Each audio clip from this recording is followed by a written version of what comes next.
Bonjour à tous. Le patron de la Poste doit-il gagner 3 fois plus que le Premier ministre? Le salaire de nos top managers est-il trop élevé? On peut se poser la question lorsqu'on regarde ce qui se passe à l'étranger. On en parle dans un instant. La piste actuellement sur la table du gouvernement pour les rémunérations de nos top managers du service public prévoit un plafonnement de 20 fois le salaire moyen de l'entreprise. Mais le patron de la Poste a déjà dit qu'il ne resterait pas en place s'il ne gagnait que 290 000 € bruts par an. Alors, quel est le juste salaire pour un poste de la fonction publique et quels seraient les risques si on ne les payait pas suffisamment? Pour en parler, nous avons invité un ancien chasseur de tête, Jérôme Pitty. Bonjour. Bonjour. Vous êtes maintenant patron d'une plateforme transposant les techniques de chasseurs de tête sur Internet. Et puis à vos côtés, Philippe Lawson. Bonjour. Bonjour. Vous êtes journaliste au quotidien L'Écho et puis vous avez suivi de près ce dossier à propos des salaires de nos top managers. Mais avant cela, voyons combien gagnent exactement les patrons de la Poste, de Belgacom et des chemins de fer. C'est un sujet préparé par Frédéric Delfosse et Bruno Spaak. 300 000 € bruts par an, ce n'est pas assez. Johnny Tay, c'est clair, le patron de la Poste n'acceptera pas de voir diminuer son salaire comme le souhaite le gouvernement. Un discours qui fait réagir. Le facteur qui trime tous les jours et qui voit son salaire être un salaire de base minimum, je pense que ce qu'il entend de la part de M. Thèse doit quand même le faire réfléchir, et pas dans le bon sens. C'est indécent de tenir, je pense, aujourd'hui de tels propos pour un patron d'une entreprise publique. Car les grands patrons sont très bien rémunérés. Premier sur le podium, Didier Bellens, le patron de Belgacom, 2 139 000 € bruts par an. Johnny Theis affiche lui plus d'1 130 000 € bruts chaque année.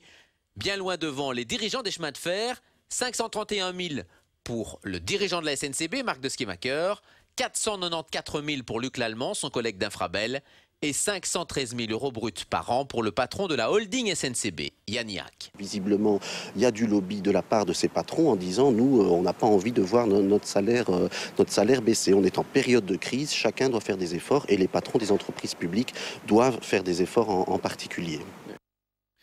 Oui, première question pour vous, Philippe Lawson. Est-ce que vous êtes d'accord avec le patron de la FGTB qui dit que 20 fois le salaire moyen d'un employé pour un top manager, c'est suffisant? Mais je ne dirais pas que je suis d'accord ou ne pas être d'accord avec lui, mais ce que je peux constater, c'est que bon, il y a deux considérations à faire. C'est que la première chose, c'est que c'est pas un syndicat de déterminer le salaire d'un patron. Donc c'est poser ce genre adopter ce genre de position plus tôt. C'était aussi le discours de Monsieur Labi, le ministre des Entreprises, qui considérait aussi que 20 fois le salaire moyen, c'était en tout cas intéressant, probablement suffisant. Mais il faut poser le problème autrement, parce que bon, aujourd'hui, quand on voit, c'est vrai, quand on voit le salaire de ces patrons de Bipost ou bien de Belgacom, on peut dire que ces salaires sont trop élevés. Mais fixer la barre à 290 000 € limite, je crois que c'est trop peu. C'est trop peu. Donc pourquoi est-ce que c'est trop peu, selon vous? Mais c'est trop peu pour plusieurs choses. C'est-à-dire que pour avoir un patron compétents pour diriger, pour bien diriger nos entreprises en Belgique, il faut des gens compétents et il faut savoir les attirer. Donc si on réduit le salaire à 290 000 €, on les limite à 290 000 €, le risque est de voir d'une part les bons éléments belges partir à l'étranger et de deux, de ne pas pouvoir attirer les meilleurs pour diriger nos entreprises et permettre leur développement. C'est tout simple. Alors justement, pour avoir quelqu'un de compétent, eh bien on fait appel à quelqu'un comme vous, Jérôme Pitty, qui est un ancien chasseur de tête. Quelles sont les qualités justement d'un bon patron et surtout, est-ce que 300 000 € par an, ce n'est pas suffisant pour avoir quelqu'un de bon à la tête d'un service public? Mais je dirais que le service public est quelque chose de particulier et le problème, je pense, qui se pose en effet, c'est de se demander si réduire les rémunérations des grands patrons des services publics ne va pas tous les faire partir dans le privé. Parce que très concrètement, ce qu'on cherche pour un patron, c'est mener une stratégie, arriver à délivrer quelque chose. Ça peut être sur le plan financier, mais il peut y avoir d'autres métriques avec des indices de satisfaction des employés, de la clientèle, etc. Donc, très concrètement, quand on recherche quelqu'un, on cherche si possible quelqu'un qui a déjà eu une expérience successful, comme on le dit, qui a déjà réalisé certaines choses, qui a un diplôme de type X, Y, etc. Et donc, en plus, en Belgique, on joue avec la composante nationale, les langues, etc. Donc, forcément, la fonction publique, les entreprises publiques belges, pardon, je pense, ferment quelques portes. Mais est-ce qu'on pourrait dire, Jérôme Pitty, pour être caricatural, aujourd'hui, pour 300 000 €, on n'a plus un bon patron? Non, je ne pense pas du tout, mais ce qu'il y a également, c'est, je pense que les rémunérations variables ne sont pas très présentes dans les entreprises publiques, alors que dans le privé, ça l'est beaucoup plus. Chez Michelin en France, je pense que certains grands patrons, certaines années, ne se payent quasi pas, et les années où, je veux dire, tout fonctionne comme attendu, ils ont des rémunérations plus importantes. Mais est-ce qu'on est prêt à entendre ça ici en Belgique pour des entreprises publiques? Je n'en suis pas certain. Justement, la comparaison, Philippe Lawson, avec les pays étrangers, on a parlé un petit peu de la France tout à l'heure.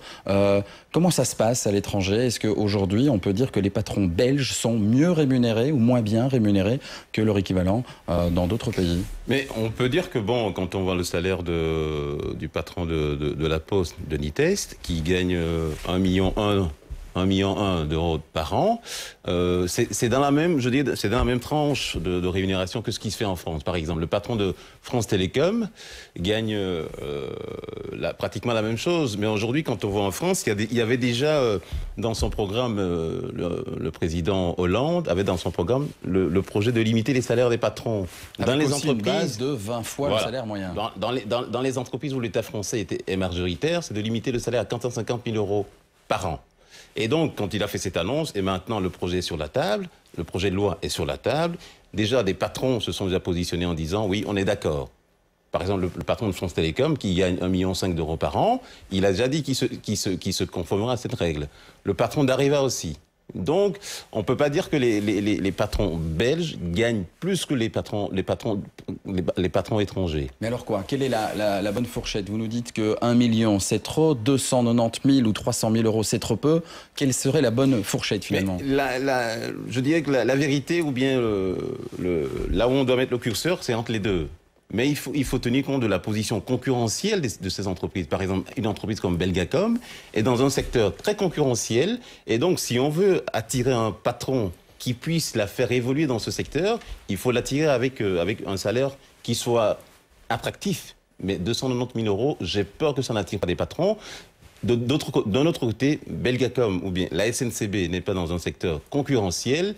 Donc là, on peut imaginer un salaire un peu plus faible. On peut imaginer un salaire un peu plus faible que Belgacom ou Bipost. Sachant pour les téléspectateurs qui nous regardent que 290 000 euros, c'est un peu plus de 20 000 euros par mois. Alors on se dit que ça, c'est quand même une somme importante. Jérôme Petit, pour 20 000 euros par mois, vous aurez du mal, vous, à convaincre quelqu'un de compétent de venir prendre la tête d'un service public? Mais disons, bon, nous, on ne travaille pas, je veux dire, avec les services publics, mais je pense qu'il ne faut pas raisonner dans ce cadre-là en public ou privé. C'est simplement, voilà, quelles sont les responsabilités de la personne, quelle est la taille de l'entreprise, la taille du bilan financier, etc., qu'il a à gérer. Et en effet, je pense que la taille des sociétés dont on parle ici actuellement nécessite tout de même une rémunération qui soit en ligne avec la charge de travail, les responsabilités stratégiques, etc. Donc on calcule la rémunération en partie en fonction de la taille de l'entreprise. C'est ça que vous nous expliquez? En partie, oui. Et en effet, il y a des benchmarks, donc je vais dire des standards entre guillemets, et c'est certain que c'est relativement humain, je pense, de vouloir, entre guillemets, gagner sa vie, alors même si les montants sont très importants.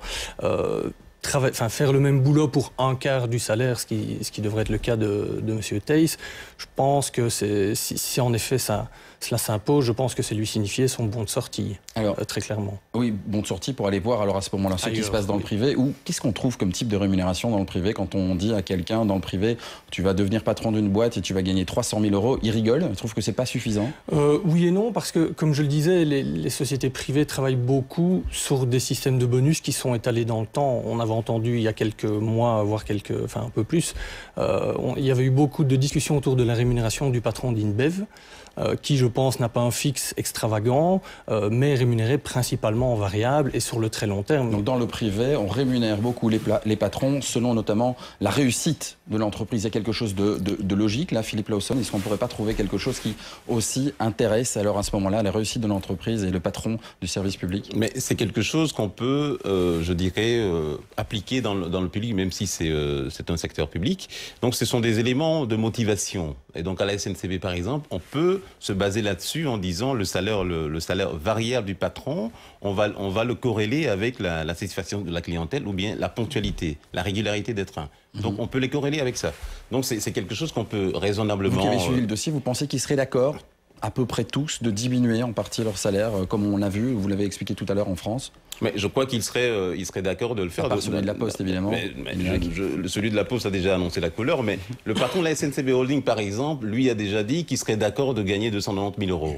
Qu'il accepterait de faire le travail avec les 290 000 euros. Yannick l'a déjà dit. Donc aujourd'hui, on n'a pas entendu le patron de l'opérateur SNCB, on ne l'a pas entendu sur le sujet. Ni le patron de Belgacom. Ni le patron de Belgacom, mais on peut aussi dire que, bon, Yannick, il est en compétition aujourd'hui pour rempiler, donc on peut, même si on ne peut pas douter de sa sincérité, mais peut-être un discours politique derrière. C'est un discours politique derrière. Une dernière question, Jérôme Pitty. On se demande qui sont ces patrons, qui sont-ils, quel type d'études ils ont fait et comment on les recrute? Quel type de personnalité vous devez trouver chez quelqu'un pour devenir un patron d'une entreprise comme celle-là? C'est quoi les qualités pour être un bon patron? Mais disons, généralement, il faut avoir un certain parcours académique. En tout cas, en Belgique, on apprécie assez les diplômes, avec si possible, durant le parcours, un passage dans une école de commerce. Il faut avoir un certain succès, certaines expériences, avoir géré des budgets, des personnes, avoir réussi certaines missions. Donc un bon diplôme, c'est quoi? C'est un MBA ici en Belgique ou à l'étranger? Voilà, en général, je dirais qu'on peut avoir des gens qui ont un bac plus 4, bac plus 5 en gestion des affaires, finances, etc. Mais de plus en plus, on a des agronomes ou que sais-je qui vont faire un MBA et qui réussissent à avoir, je veux dire, le diplôme nécessaire. Merci beaucoup. Merci d'avoir été avec nous. Merci à vous de nous avoir suivis. Demain, RTL+ parlera du soleil en cette fin de vacances. On va faire le point sur les bienfaits de sa luminosité, mais aussi on verra si vous avez été sage et précautionneux en matière de crème notamment. Tout de suite, le journal de 13h. Belle journée. À demain.